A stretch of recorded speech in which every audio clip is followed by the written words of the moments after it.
ఈరోజైతే మా తమ్ముడు మీద ప్రాంక్ అనమాట. తెలుగుగా ఛానల్లో మీకు చెప్పాలన్నమాట.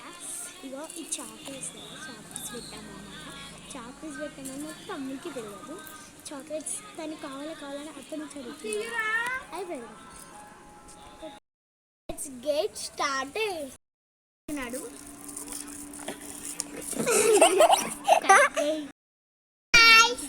మా తమ్ముడు ఇక చాక్లెట్స్ ఇప్పుడు చూడు రెండు ఇప్పులకి